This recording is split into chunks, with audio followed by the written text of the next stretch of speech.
The sun was setting over Greenwood Heights, casting a warm, golden hue over the neighborhood. It was one of those quiet evenings where the world seemed to slow down.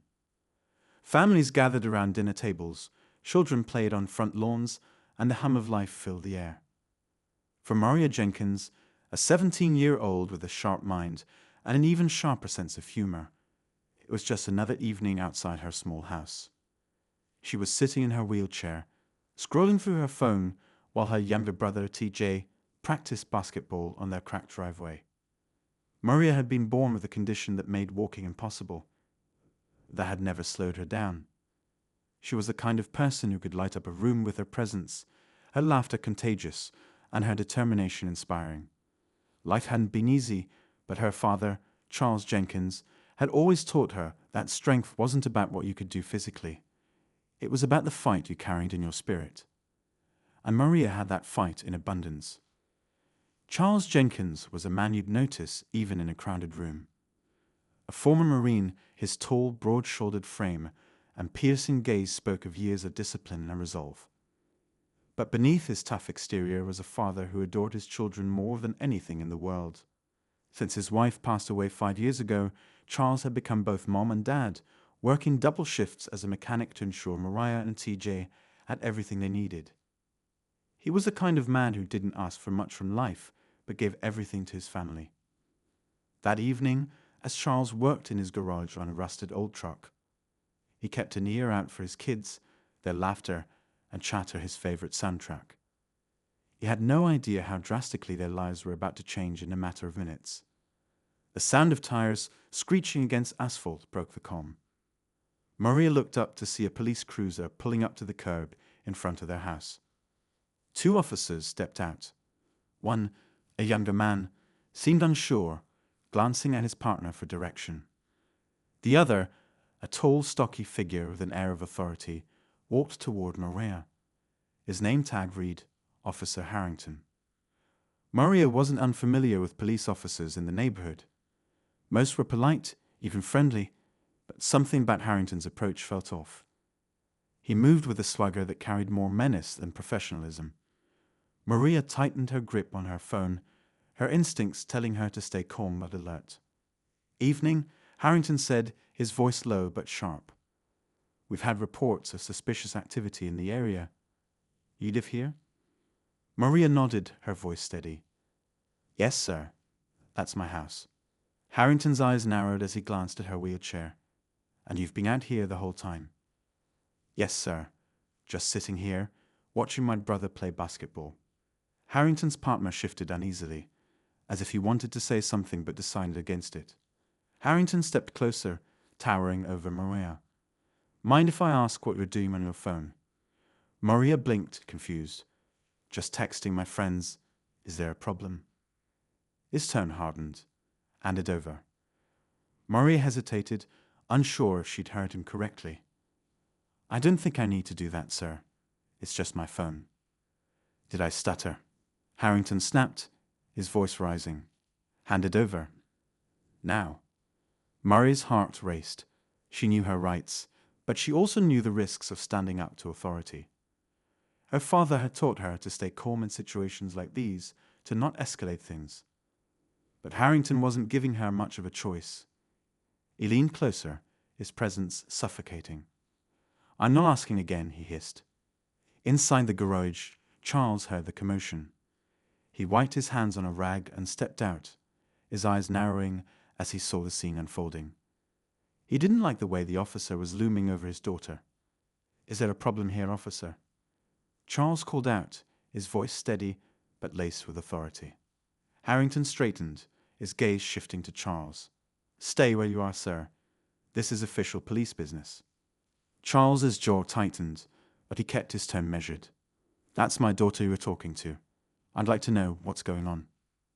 Your daughter, Harrington said with a smirk, is refusing to cooperate. That's what's going on. Maria looked over at her father, her eyes wide with fear and confusion. Charles stepped closer, his protective instincts kicking in. She's a minor. If you've got questions, you ask me. Harrington's smirk disappeared, replaced by a scowl. Back off, sir, or you'll find yourself in cuffs. The tension was palpable, the air thick with unspoken threats. TJ, clutching his basketball, stood frozen by the driveway, unsure of what to do. And then it happened. Harrington's hand shot out, grabbing Maria's phone.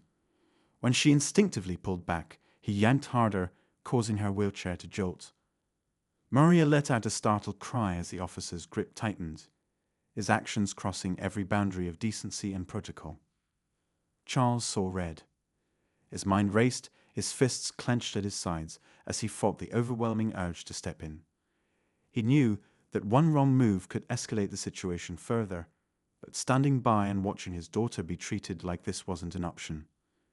His military training taught him patience and strategy, but his heart, the heart of a father, demanded action. The younger officer, still standing by the car, finally spoke up. "Harrington, maybe we should." "Stay out of this," Harrington barked, silencing his partner. Maria's voice trembled as she said, "Please, you're hurting me." That was the moment everything shifted. Charles's calm exterior cracked, and a storm brewed in his eyes. The father in him awakened, and there was no stopping what was coming next. What happened in the following moments would leave an indelible mark on everyone involved. And it all began with 3 chilling words from Charles Jenkins: "Let her go." What Harrington didn't realize was that he had just crossed a line. And when that line was crossed, there was no going back. Charles's voice echoed down the street, commanding attention. For a moment, everything seemed to pause, the weight of his words hanging in the air. Maria looked up at her father, tears pooling in her eyes, but her face determined. She had seen him angry before, but this was different. This wasn't anger, it was something deeper, something protective and fierce. Officer Harrington turned to face Charles fully, his jaw tight, and his grip still on Maria's phone. He took a step toward Charles, trying to assert his authority, but Charles didn't flinch. If anything, he seemed to grow larger, his shoulders squared, and his expression unyielding. "Sir, I told you to back off," Harrington said, his voice lower but still sharp. "You're interfering with an investigation." "An investigation into what?" Charles asked, his voice calm but steely. "A teenager sitting in her own driveway, playing on her phone." "You're out of line, officer." The younger cop shifted uneasily, dancing between Harrington and Charles. He didn't seem to want any part of what was happening, but also didn't dare intervene. Harrington sneered, the flush of anger rising in his cheeks. "Your daughter was being uncooperative." "Uncooperative?" Charles repeated, his voice rising just enough to show his disbelief. "She's a kid in a wheelchair sitting on her property. How exactly is that uncooperative?" Maria, her voice shaking but clear, finally spoke. "Dad, he just came over and started accusing me of... I don't even know what." "You wouldn't even say." Charles turned his piercing gaze back to Harrington. "You're going to explain yourself right now, or we're going to have a much bigger problem." Harrington opened his mouth to respond, but before he could, a voice from across the street interrupted. "Is everything okay over here?" The Jenkins neighbor, Mrs. Davis, an elderly woman with a sharp eye for trouble, stood on her porch. She'd seen enough from her window to know something wasn't right. Behind her, more neighbors began stepping out of their homes, their curiosity piqued by the raised voices. The quiet evening was turning into a scene, and Harrington was beginning to realize it. "This doesn't concern you, Mom," Harrington snapped, his frustration evident. "It does when it's happening on my street," Mrs. Davis replied sharply, her arms crossed. She wasn't the kind to back down, especially not when she thought someone was being treated unfairly. "I know this family, and I know that girl. If you're bothering them for no reason, you'll have more than just them to answer to." Harrington's lips thinned, his gaze flicking to the gathering crowd. His confidence seemed to waver for a moment, but he quickly doubled down. "Everyone needs to go back inside. This is official police business." But no one moved. The Jenkins' other neighbor, a tall man named Eric, who worked as a school teacher, stepped closer. "We're not going anywhere until you explain why you're harassing a teenager in a wheelchair." Harrington's hand twitched at his side, his frustration mounting. Charles watched him closely, every muscle in his body tense. He could see the cracks in the officer's composure, and he knew it wouldn't take much for things to spiral further out of control. "Why don't you let me talk to your supervisor?" Charles said, his voice steady but firm. "Let's clear this up before it gets worse." "I don't need to call anyone," Harrington replied sharply. "You need to." But before he could finish, the younger officer, clearly uncomfortable, finally stepped forward. "Maybe we should call this in," he said, his voice quiet but insistent. "Get some clarification." Harrington glared at his partner. "I said I've got this." The younger officer hesitated, then nodded reluctantly, stepping back again. Charles didn't miss the exchange, and neither did the growing group of neighbors. The tension in the air was thick, every second dragging on like an eternity. Maria's voice broke the silence. "Can I just have my phone back, please?" Harrington looked down at the phone in his hand as if he'd forgotten he was still holding it. For a moment, it seemed like he might hand it back, but then he tightened his grip. "This is evidence," he said flatly. "I'll be holding on to it." "Evidence of what?" Maria asked, a frustration breaking through her fear. "I didn't do anything wrong." Harrington didn't answer, but the smug set of his jaw said enough. He wasn't going to admit he was wrong, not in front of all these people. Charles took a deep breath, trying to calm himself. He knew he needed to handle this carefully. Any wrong move could make things worse, not just for him but for his kids. But every instinct he had as a father was screaming at him to act, to protect Maria from this man who had no business treating her like this. He glanced at the neighbors, their supportive presence giving him a small sense of reassurance. He wasn't alone in this. These people knew him, knew his family.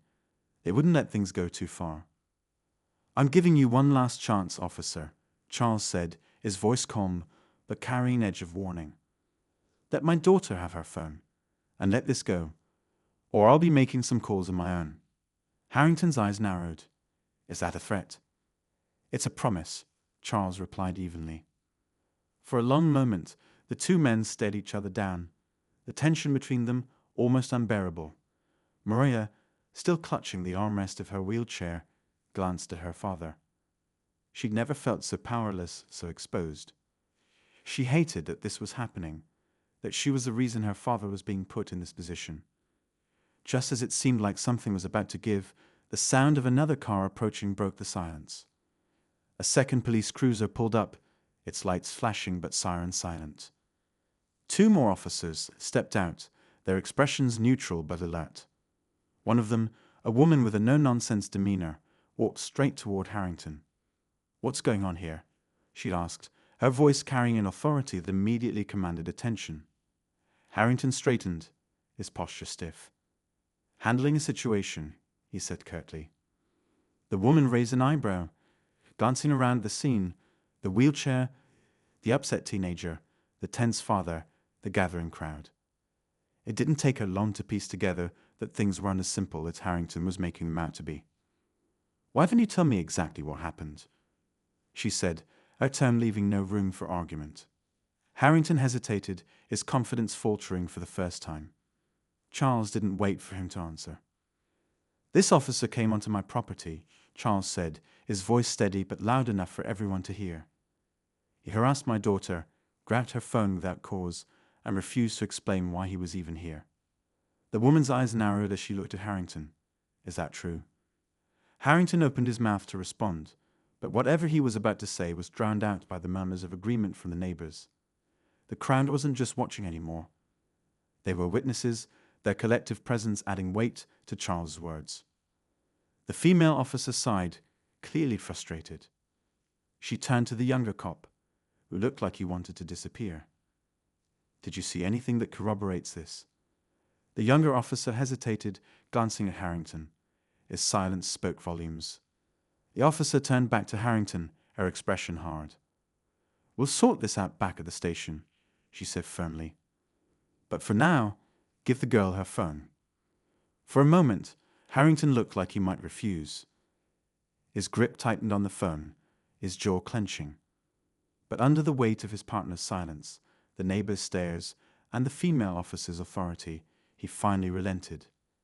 He shoved the phone into Maria's hand, his movements stiff and angry. "This isn't over," he muttered under his breath, loud enough for Charles to hear. Charles stepped forward, his voice low but firm. "You're right," he said. "It's not." As the second cruiser pulled away with Harrington and his reluctant partner, the crowd outside the Jenkins house began to thin. Neighbors exchanged wary glances, muttering words of support to Charles and Maria before retreating back to their homes. The warm evening air felt heavy, the once lively neighborhood now cloaked in unease. Charles stood by Maria's wheelchair, his hand resting protectively on her shoulder, his eyes scanning the street as though expecting Harrington to return. "Dad," Maria said softly, gripping her phone as if it were the only thing tethering her to reality. "What just happened?" Charles exhaled deeply, kneeling down so he was eye level with her. "I don't know, baby girl, but I promise you we're going to get to the bottom of it." Maria nodded, though the fear lingering in her eyes didn't fade. TG hovered nearby, his basketball forgotten at his feet.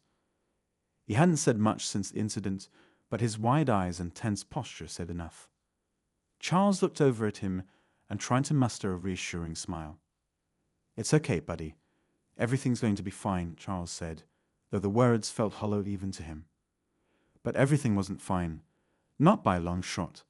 Charles couldn't shake the feeling that Harrington's actions weren't just a one-off. There was something deliberate about the way the officer had targeted Maria, something personal. The way he dismissed their rights, ignored their humanity, it wasn't just arrogance. It was malice. And Charles knew better than to believe it would end with Harrington being driven away. Inside the house, the tension followed them like a shadow. Maria sat at the kitchen table, her phone clutched in her hands as she scrolled through social media, trying to distract herself. But every so often, she would glance toward the window, as though expecting Harrington to reappear. TG sat on the couch, unusually quiet, while Charles paced the living room, his mind racing. He'd dealt with plenty of tough situations in his life, combat missions, financial struggles, losing his wife, but this felt different. This felt like a direct attack on his family, on his ability to protect them. And that was something he couldn't let slide. "Dad," Maria said, breaking the silence. Do you think he'll come back?" Charles stopped pacing and looked at her, his expression softening. "Not if I can help it," he said firmly. "But I'm not taking any chances." He pulled out his phone and began dialing. The first call was to a friend from his Marine days, a lawyer named Greg who specialized in civil rights cases. Greg was sharp, resourceful, and just the kind of person Charles needed on his side. After explaining what had happened, Greg promised to come by first thing in the morning to discuss their options. The second call was to the local police precinct. Charles wanted to file a formal complaint against Harrington, but the desk surgeon's dismissive tone only added to his frustration. "We'll look into it," the surgeon said after Charles detailed the incident. "But unless there's more evidence of misconduct, there's not much we can do." "Not much you can do," Charles repeated, his voice rising. "He assaulted my daughter and illegally took her property. What more do you need?" "Sir, I understand you're upset, but these things take time," the surgeon replied, clearly eager to end the call. "If you have any additional evidence or witnesses, feel free to include that in your report." Charles hung up, his jaw clenched. The system was already closing ranks around Harrington, protecting one of its own. He'd seen it happen before, but experiencing it firsthand was another matter entirely. Meanwhile, Maria sat quietly, her mind replaying the incident over and over. She couldn't stop thinking about the way Harrington had looked at her, not just with disdain, but with something darker, something that made her skin crawl. She opened her phone and began typing, her fingers trembling slightly as she shared a post on social media detailing what had happened. Within minutes, the post began to gain traction. Friends from school commented with outrage and support, sharing her story across their own networks. By the end of the hour, it had been shared dozens of times, the comments section filled with words of encouragement and demands for accountability. But not all the responses were positive. Some comments questioned her version of events, accusing her of exaggerating or playing the victim. Others were outright hostile, laced with thinly veiled racism and ableism.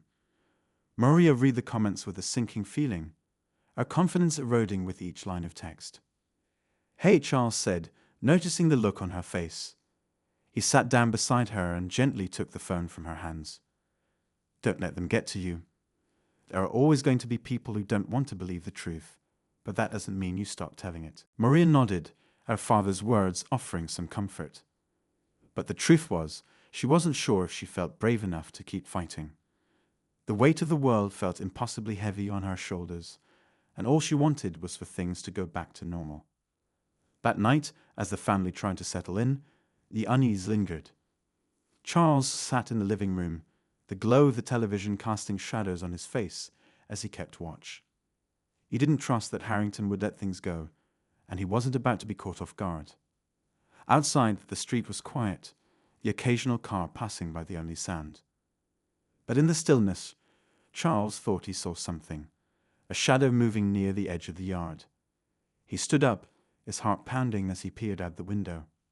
Nothing. But the feeling of being watched didn't leave him. He double-checked the locks on the doors and windows, making sure everything was secure before finally allowing himself to sit down again. Even then, sleep wouldn't come. His mind was too busy, running through scenarios and strategies, preparing for whatever might come next. In another part of town, Harrington sat in his car, parked in a dimly lit lot. His jaw was tight, his hands gripping the steering wheel. He couldn't shake the feeling that tonight had spiraled out of his control, that he'd let things go too far. But the anger bubbling inside him wasn't directed at himself. It was directed at Charles Jenkins. He replayed the confrontation in his mind, his face twisting into a scowl. Jenkins had embarrassed him, made him look weak in front of his partner and a crowd of nosy neighbors. And Harrington wasn't the kind of man who let things like that slide. He pulled out his phone and made a call. The person on the other end answered quickly, their tone sharp and businesslike. "We've got a situation," Harrington said, his voice low. "I need you to help me handle it." The conversation was brief, but by the time he hung up, Harrington's expression had shifted. The anger was still there, but now it was laced with something else. Determination. This wasn't over. Not by a long shot. The night felt endless. The Jenkins family tried to carry on, but every sound, every flicker of movement outside, had them on edge. Charles sat at the kitchen table, his eyes scanning the news on his phone. Articles about police misconduct, videos of unjust encounters, everything he read felt too close to home.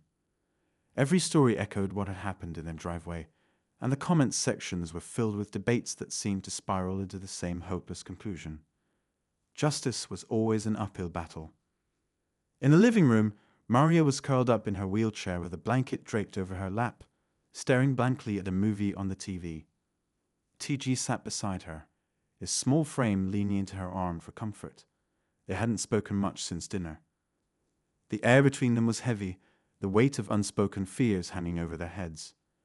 Maria's phone buzzed on the armrest of her chair, notifications still pouring in from her post.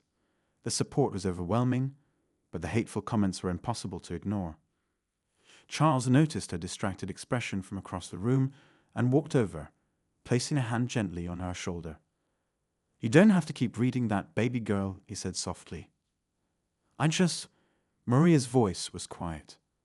"I didn't think it would blow up like this." Charles knelt beside her, his face filled with both pride and concern. "That's because you told the truth and people see that. But it also means some folks won't like it. You have to be ready for that." Maria nodded, but her hands trembled as she silenced her phone. She wasn't sure she was ready for any of this. She wasn't sure how to be brave when everything inside her felt like breaking. Suddenly, a loud knock at the door shattered the stillness. All three of them froze, their eyes darting toward the sound. It was after 10 o'clock. Too late for a neighborly visit. Charles stood up, motioning for the kids to stay where they were. His heart pounded as he approached the door, every muscle in his body tense. "Who is it?" He called out, his voice steady but firm. No answer. Charles glanced through the peephole and saw a shadowy figure standing just out of view. A flash of light caught his eye, maybe the reflection of a badge or a belt buckle. His jaw tightened as he unlocked the door, but kept the chain in place, cracking it open just enough to see. It wasn't Harrington. It was someone else, a man in plain clothes with a hard expression. Behind him, Charles could just make out a dark, unmarked car idling on the curb. "Mr. Jenkins?" the man asked, his tone clipped. "That's me," Charles replied warily. "Who are you?" The man hesitated, his gaze shifting past Charles and into the house. "I'm Detective Miller. I'm investigating a report filed by Officer Harrington." Charles's stomach turned. Of course Harrington wasn't done. He escalated, twisting the story to paint himself as the victim. "I'm not sure what report you're talking about," Charles said carefully, keeping his hand on the door. "But if you've got questions, you can talk to my lawyer." "I'm not here to talk to your lawyer," Miller said flatly. "I'm here to follow up on a potential assault on a law enforcement officer." Charles felt a surge of anger rise in his chest, but he forced himself to stay calm. "Assault," he repeated. "That's a lie, and you know it."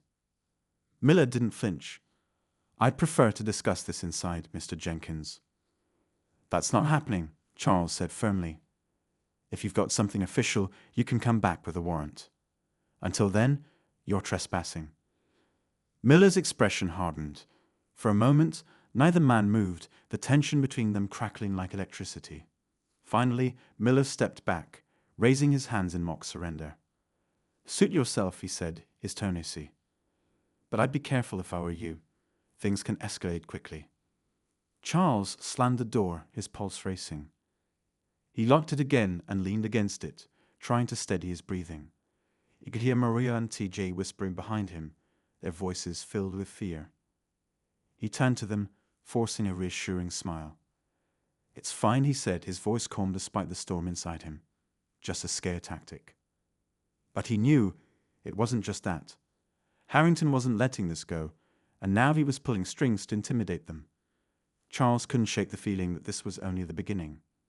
Later that night, as the kids finally drifted to sleep, Charles sat in the darkened living room with a notebook in his lap. He began writing down everything that had happened, every detail he could remember about the confrontation. He wanted to make sure nothing was left out when he and Greg put together their case. But as he wrote, he couldn't ignore the growing sense of unease creeping over him. He glanced out the window, half expecting to see Harrington or Miller lurking outside. Instead, he saw headlights approaching slowly, the beam cutting through the darkness like a knife. The car stopped in front of the house but didn't turn off. Charles watched it closely, his hand instinctively reaching for his phone. Minutes passed, but the car didn't move. It just sat there, its engine idling softly. Charles' mind raced. Was it another detective? Someone sent to intimidate him further? Or was it worse? Finally, the car rolled forward, disappearing into the night. But the damage was done. Charles knew that whoever was behind the wheel wasn't done with them. This wasn't just a random act of harassment. It was deliberate, calculated, and it was escalating. The next morning, Greg arrived early, a thick briefcase in hand, and a determined look on his face. Charles wasted no time filling him in on the latest developments. Greg listened carefully, his expression growing darker with every word. "They're trying to rattle you," Greg said when Charles finished. "They want you to back down, to feel like fighting this isn't worth it." "Well, it's not working," Charles replied, his voice firm. "I'm not backing down." Greg nodded. "Good, because we've got a strong case. But we need to stay ahead of this. Harrington isn't just covering his tracks. He's trying to discredit you, maybe even provoke you." Charles knew Greg was right. And as much as he wanted to confront Harrington directly, he understood that doing so would only play to his hands. He needed to be smarter, more strategic. For Maria's sake, for TJ's sake, he had to stay focused. But deep down, Charles couldn't shake the feeling that the worst was still to come. And when it did, he'd have to be ready. As the sun climbed higher, Casting long shadows across the neighborhood, Charles felt a fleeting sense of normalcy. Greg's visit had bolstered his resolve, and he began planning their next steps, filing the formal complaint, securing affidavits from the neighbors, and preparing for the long road ahead. He tried to push away the gnawing anxiety that something worse was coming, focusing instead on what he could control. But beneath his steady exterior, a storm brewed. Maria, meanwhile, stayed glued to her laptop. Her post from the night before had gone viral overnight, shared thousands of times. Messages flooded her inbox, some from strangers offering support, others spewing vitriol. But amidst the chaos, one message stood out. A direct message from someone claiming to have information about Harrington. "Maria, I saw what happened to you," the message began. "You're not the first. Harrington's done this before, and no one's been able to stop him. I have proof if you're interested." Her breath caught in her throat as she read the words over again. She debated telling her father, but hesitated. Charles was already under so much pressure, and the last thing she wanted was to add to it. Instead, she replied cautiously, asking for more details. The response came quickly. "Meet me tonight at 8 p.m. by the park on Elm Street. I'll bring what I have." Maria's stomach twisted. It felt risky, too risky. But if this person really had evidence, it could be the key to stopping Harrington once and for all.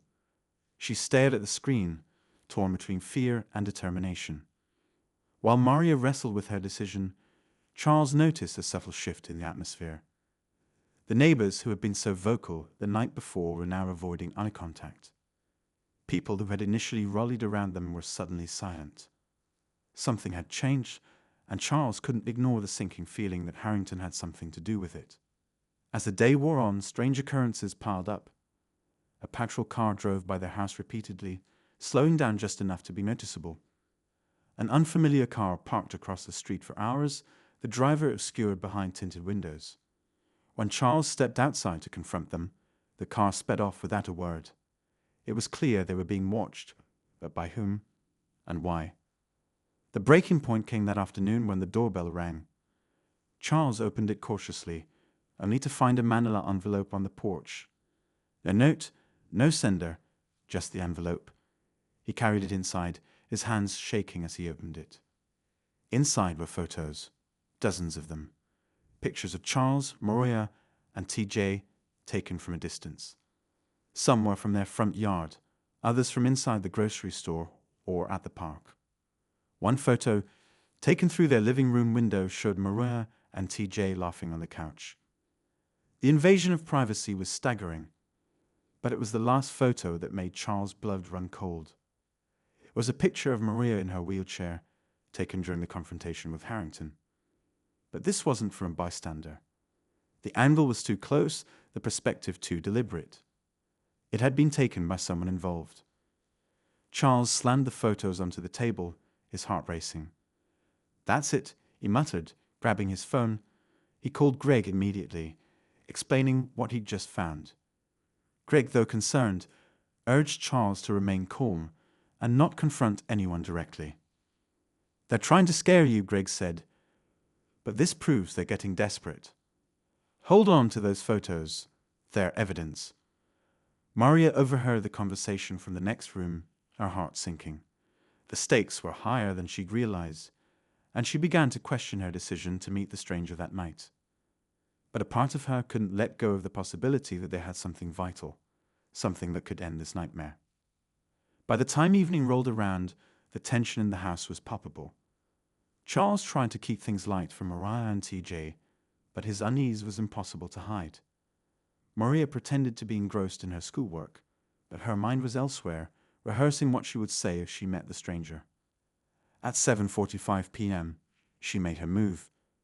She told Charles she needed some fresh air and was going for a quick roll around the block. He hesitated, glancing out the window at the fading light, but nodded reluctantly. "Don't go far," he said, his voice tinged with worry. "And take your phone." "I will," Maria promised, forcing a smile she didn't feel. As she made her way down the street, her nerves threatened to overwhelm her. The park on Elm Street wasn't far, but each turn of her wheels felt heavier than the last. When she arrived, the park was eerily quiet, the only light coming from a flickering street lamp near the entrance. "Hello," she called out, her voice trembling. A figure stepped out of the shadows, a hood pulled low over their face. Maria's breath hitched as they approached, holding a small USB drive in their hand. "You're Mariah?" the figure asked, their voice low. She nodded, gripping her phone tightly in her lap. "Who are you? And what do you have?" The figure hesitated before handing her the drive. "This has files, audio recordings, documents, reports. Things Harrington doesn't want anyone to see, but be careful. He's not working alone." Before Maria could ask what they meant, the figure turned and disappeared into the shadows. She sat there for a moment, her heart racing, before quickly heading back home. As she rolled up the driveway, her phone buzzed with a text from an unknown number. She stopped and glanced at the screen.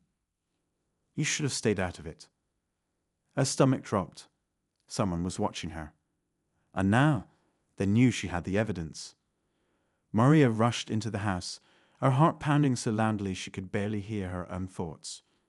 Charles was in the kitchen, pacing back and forth, his phone pressed to his ear. When he saw her, his eyes filled with relief and frustration at once. "Where were you?" he demanded, hanging up mid-call. "I told you not to go far." Maria hesitated, debating whether to tell him the truth. She held up the USB drive instead, her hands trembling. "I went to meet someone. They gave me this. It has evidence against Harrington." Charles stared at her, his face a mixture of shock and anger. "You did what asterisk?" "Maria, do you have any idea how dangerous that was?" "I know," she said quickly, her voice breaking. "But this could be what we need to stop him, Dad. They said Harrington isn't working alone." Before Charles could respond, Greg's car pulled up outside. Maria had texted him about the USB on her way back, and now he burst through the door, looking as serious as ever. "What's this about evidence?" he asked, his sharp eyes moving from Maria to Charles. Maria handed him the drive without a word. Greg plugged it into his laptop and began scrolling through the files. As the minutes ticked by, his expression grew darker. The room was silent except for the occasional click of his mouse and the faint hum of the laptop's fan. Finally, Greg leaned back in his chair, running a hand over his face. "This is bad. Real bad. These files show Harrington's been covering up misconduct for years. But it's bigger than that. There are emails here, payments from higher-ups in the department. They're protecting him because he's part of a network that's been sweeping cases like yours under the rug." Charles sat down heavily, his head spinning. "So it's not just Harrington." "No," Greg said grimly. "It's a system. And this proves it." Maria felt a strange mix of validation and fear. She had been right to meet the stranger, but now they were in even deeper than she'd imagined. "What do we do?" she asked softly. Greg didn't hesitate. "We go public. All of it. This needs to be bigger than the police department. Bigger than us. We release this to the media, to advocacy groups. Once it's out there, they can't silence us." Charles nodded, but his mind was already racing ahead. "They're going to come after us for this," he said. "They've been watching us already. If we do this, we need to be ready." Greg agreed. They spent the next few hours making calls, sending files to trusted journalists and organizations. By the time the first article went live, it was nearly midnight. The headline was bold and damning. Asterisk asterisk leaked files expose corruption in local police department. Asterisk asterisk. Within hours, the story spread like wildfire. News outlets picked it up, and social media exploded with reactions. But the Jenkins family didn't have long to feel the ripple effects. By early morning, Charles's phone buzzed with a call from an unknown number. He hesitated before answering. "Hello." A familiar voice came through the line, low and venomous. "You've made a big mistake, Jenkins." It was Harrington. Charles's grip tightened on the phone. "You should be more worried about the mistakes you've made." Harrington laughed, a cold, hollow sound. You think this is over. You think a few emails and recordings are going to bring me down. You don't know who you're messing with. Before Charles could respond, the line went dead. He stood frozen for a moment, then turned to Greg. He called me. He's not going to go quietly. Greg was already thinking 3 steps ahead. Good. Let him make mistakes.